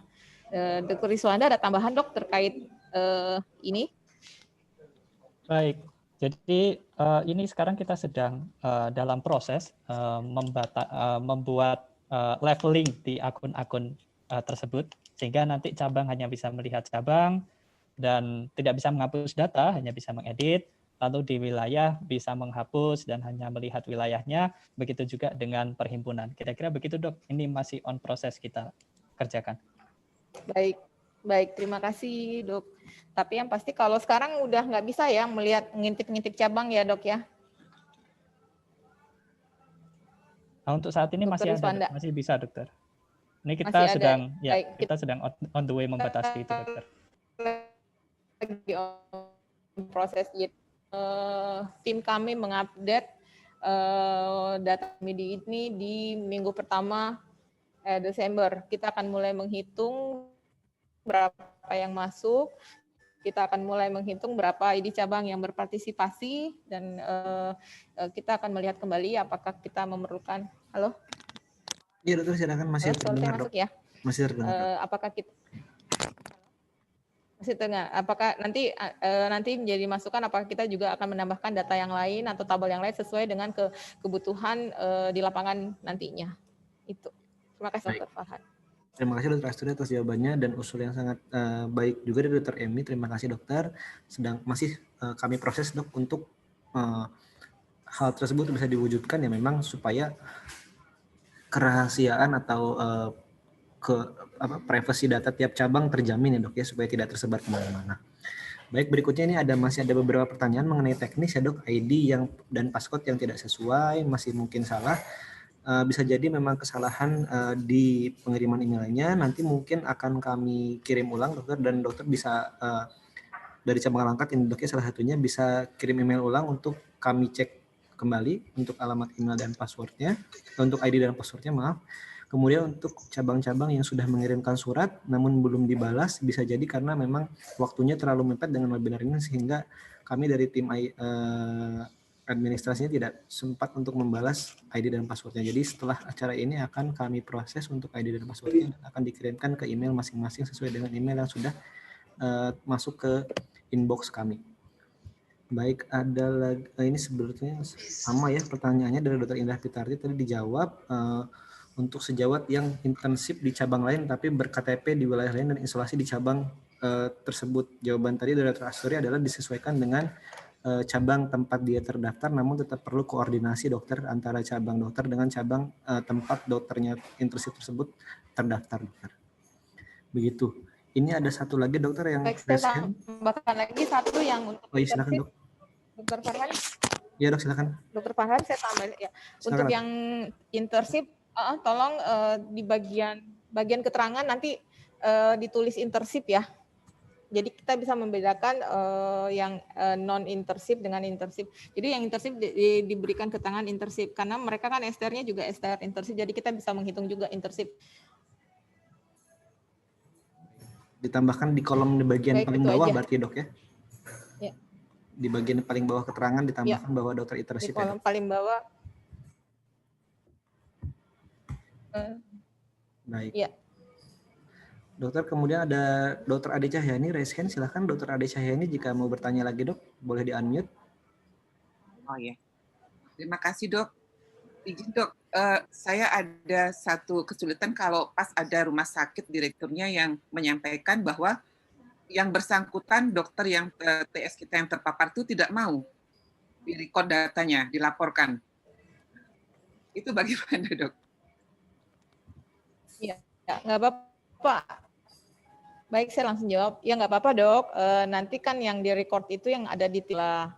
Untuk data yang tidak terrekod, sebaiknya kita tulis secara manual. Jadi catatan rahasianya cabang aja, nggak apa-apa ya dok. Tidak tahu namanya, tidak tahu. Tapi sebenarnya kalau kami dari pusat, Iya. Oh gitu.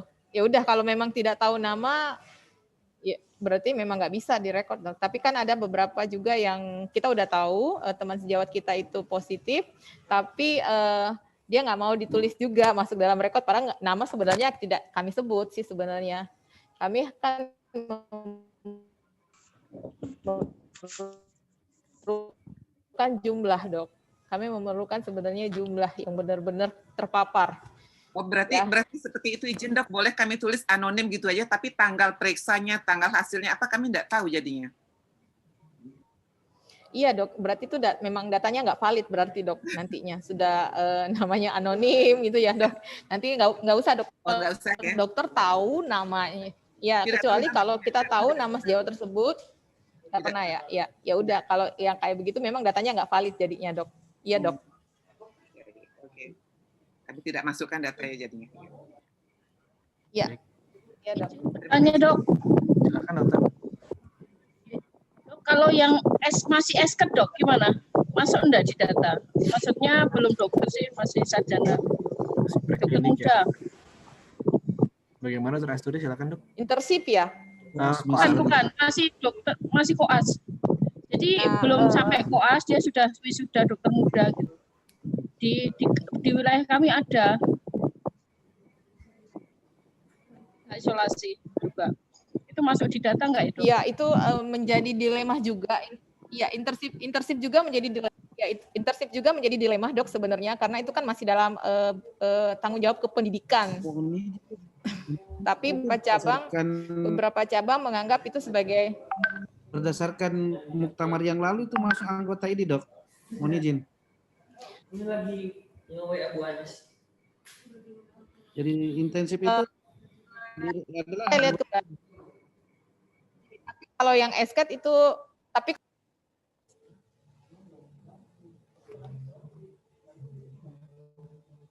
Halo.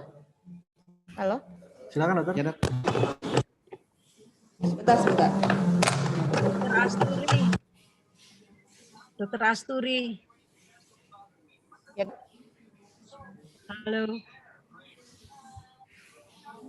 Halo, ya. Ya, kalau yang esket itu kan masih ranahnya pendidikan, jadi masih ranahnya ke Ya, arah benar. fakultas, universitas. Itu nggak bisa karena itu kan bukan anggota cabang, Benar. bukan anggota ID. Yang kita rangkum sekarang kan yang anggota ID ditambah dokter yang internship. Itu aja kan? Iya. Ya, benar dokter. Ya, benar dokter Siska. Internship aja masih banyak perdebatan, tapi akhirnya kita mengatakan oke, disebutkan aja dalam keterangan sejawat mereka internship. Jadi kita tahu berapa kalau esket, halo? Suara saya masuk nggak ya? Masuk dok. Terdengar dokter, Masuk silakan. ya. Tapi kalau esket itu masuk ranah kependidikan. Jadi yang berhak untuk mereka itu bagian kependidikan tempat mereka belajar. Kami belum ada mandat untuk esket dan kayaknya sih tidak masuk ke situ memang kita karena itu memang jalur kependidikan. Baik. Ya, Untuk sepakat dok. sementara itu dulu yang terkait itu ya, terkait SCAT. Iya, dokter, baik. Terima kasih dokter atas jawabannya. Terakhir mungkin dok, ini ada lagi konfirmasi lagi, apakah data di cabang tidak akan double dengan data di perhimpunan, apalagi ada juga data teman sejawat yang terdaftar di perhimpunan, dokter. Jadi tadi mungkin sudah dijawab ya dok, saya ulangi lagi aja, bahwa nanti kalau misalkan NPAID-nya sama-sama dicantumkan itu akan detect dan tidak akan terentry double. Namun lain halnya kalau misalkan NPAID tidak dicantumkan bisa terjadi double, tapi walaupun terjadi demikian nanti akan dari tim IT-nya men-screening sendiri supaya data tersebut tidak jadi double, jadi akan dipilih salah satu yang atau digabungkan supaya datanya menjadi lebih lengkap. Begitu ya dok. Jadi tidak, insya Allah tidak akan terjadi double di entry data SIMIDI ya dok.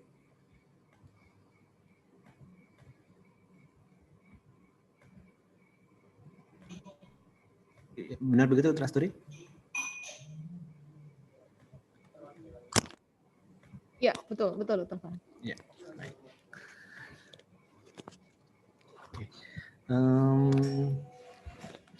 Sudah tidak ada pertanyaan-pertanyaan lain yang tidak saya bacakan, itu bukan karena tidak mau dibaca, tapi karena sudah terjawab di sebelum-sebelumnya. Jadi tidak diulang lagi supaya tidak menjadi double. Kemudian untuk pertanyaan ini dok, ada CP untuk penginputan data, bisa dicatat dok nomornya, saya screenshot lagi kalau misalkan ada kebingungan. Ada nomor HP saya dan Dr. Asturi untuk penginputan data, atau misalkan untuk bingung jika dalam pengajuan account ID dan password bisa menghubungi dokter. Oke.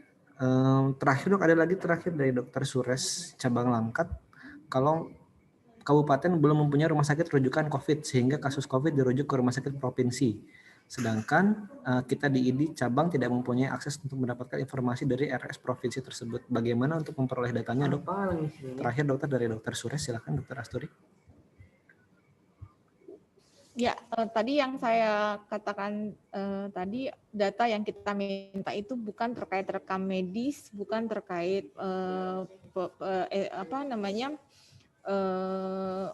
farmakologis obat-obatannya atau protap pelaksanaan perawatannya di rumah sakit, bukan terkait itu. Jadi kita tidak perlu mengintervensi, kalau menurut saya terlalu jauh. Jadi yang kita butuhkan itu data nama keanggotaan ID.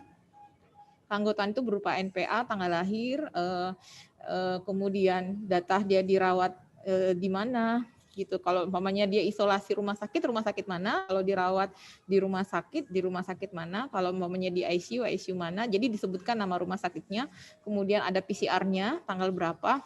Kami tidak meminta bukti PCR, tapi PCR positifnya tanggal berapa, itu langsung ditulis positif tanggal berapa, kemudian data ronsen itu pun kalau diberikan atau kita dapatkan, tapi yang pasti PCR-nya positif ya, dan kemudian apakah dia sembuh, masih dirawat atau wafat. Jadi kita tidak memerlukan data-data. Jadi sebenarnya akan kita tahu data apa saja yang kita perlukan itu ketika kita masuk ke akun SIMIDI kita masing-masing, cabang masuk ke akun SIMIDI cabang masing-masing, baru akan mengetahui, oh ternyata cuma data ini aja gitu yang dibutuhkan. Jadi tidak spesifik terkait obat-obat, terkait kronologisnya di dalam, nggak seperti itu. Izin Dr. Asturi. Izin? Ya, silakan. Ya, kan? Nah, jadi pada kasus-kasus kami di Kabupaten Langkat, ya, kita belum ada punya rumah sakit rujukan khusus COVID.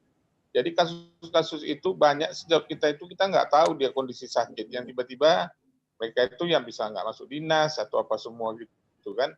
Kita nggak tahu juga kasusnya COVID atau enggak. Paling kita terkonfirmasi bila ada yang kasus yang meninggal.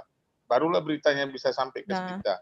Sedangkan kita nggak bisa punya akses untuk mengetahui dia COVID atau tidak pun kita nggak tahu. Ditambah lagi, banyak para sejawat ini juga menutup diri, menyatakan bahwa mereka itu terkena kasus COVID. Kita nggak bisa dapat informasi dari keluarganya. Malah mereka ini tutup mulut gitu.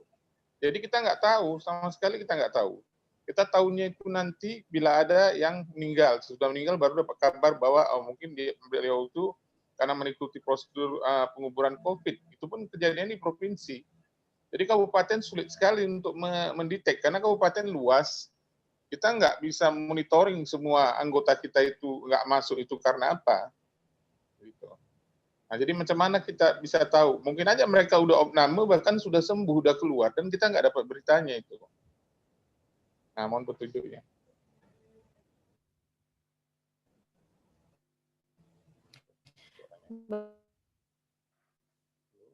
Anggota mengaktifkan lagi para pengurus membentuk tim mitigasi, Dok, karena memang tim mitigasi itu memang khusus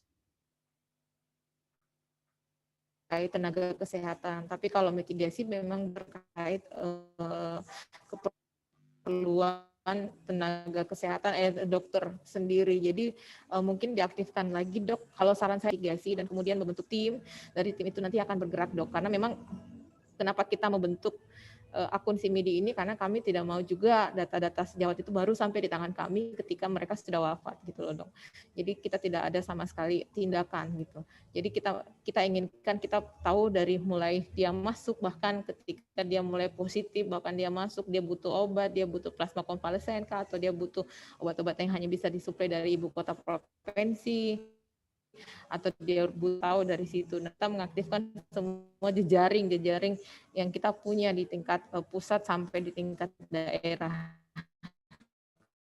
Diberitahu apa di tingkat bergerak bahwa jangan sampai hal ini terjadi.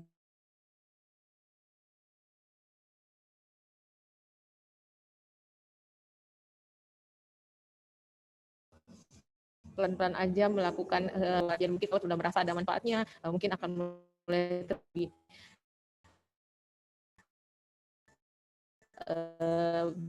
bisa melindungi teman-teman medis kita. Jadi pelan, tidak usah terburu-buru karena memang ini juga stigma.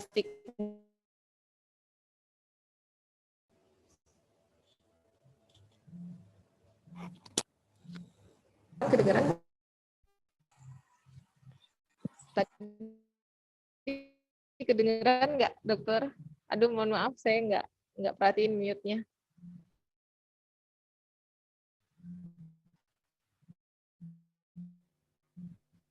Jelas, Dokter, suaranya. Silakan, Dokter, dilanjutkan.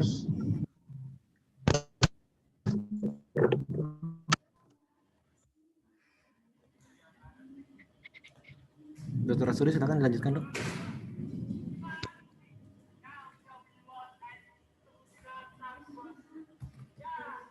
Dr. Asturi.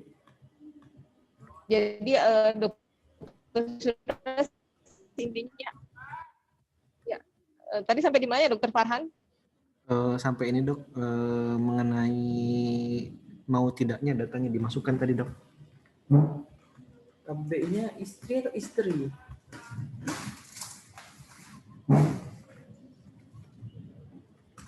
Halo, Dokter. Sepertinya Dr. Asturi terputus ya dari koneksinya. Oke. Kita tunggu dulu.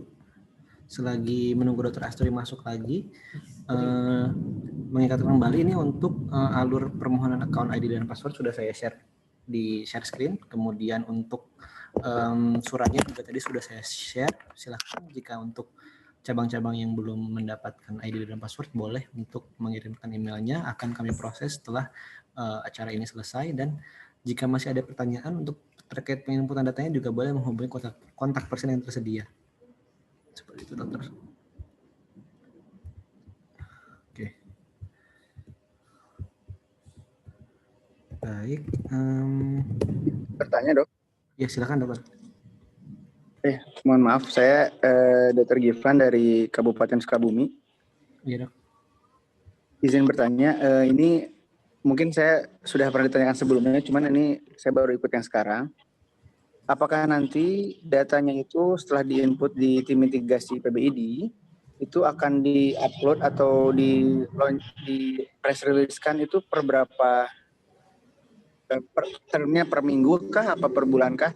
Maksudnya untuk press release juga kami ke anggota kami begitu. Terima kasih. Baik.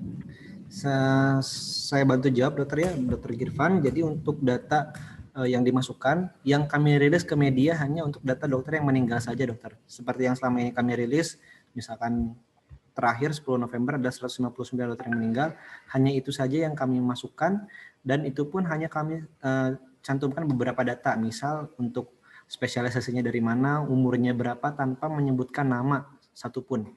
Jadi itu yang kami rilis adalah yang meninggalnya saja. Untuk data yang confirm, untuk data yang probable itu tujuannya bukan untuk kami rilis, tapi untuk dibantu. Misalkan di Sukabumi ada satu dokter yang dirawat di ICU, kemudian butuh plasma konvalesen misalkan. Nah itu yang butuh kami datanya supaya kami tahu kondisinya bagaimana di cabang-cabang tersebut, supaya kami bisa mengukur apa yang bisa kami bantu di sananya.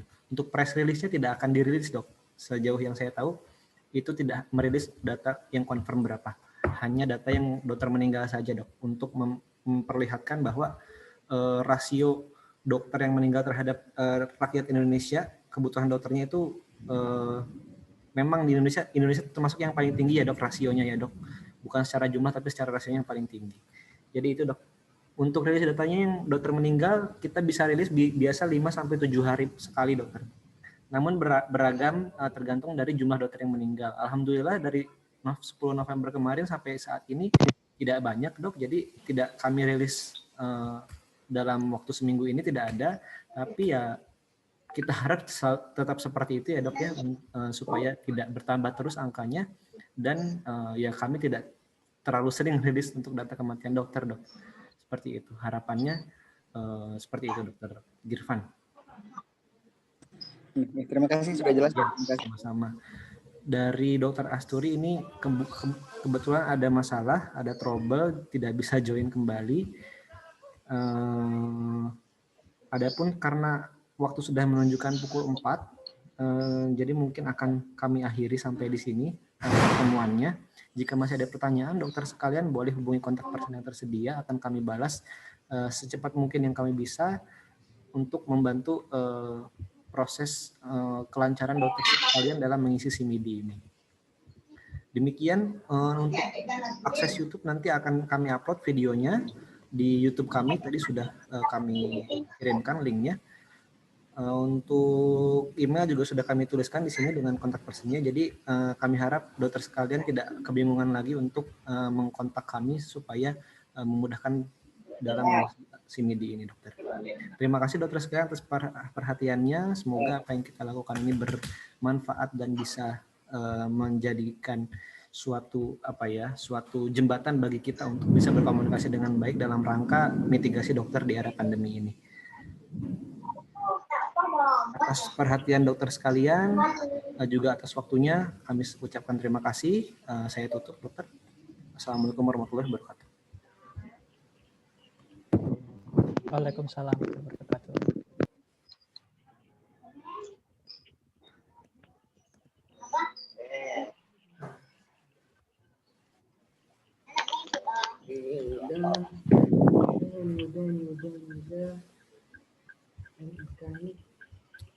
Izin saya end meetingnya ya dokter.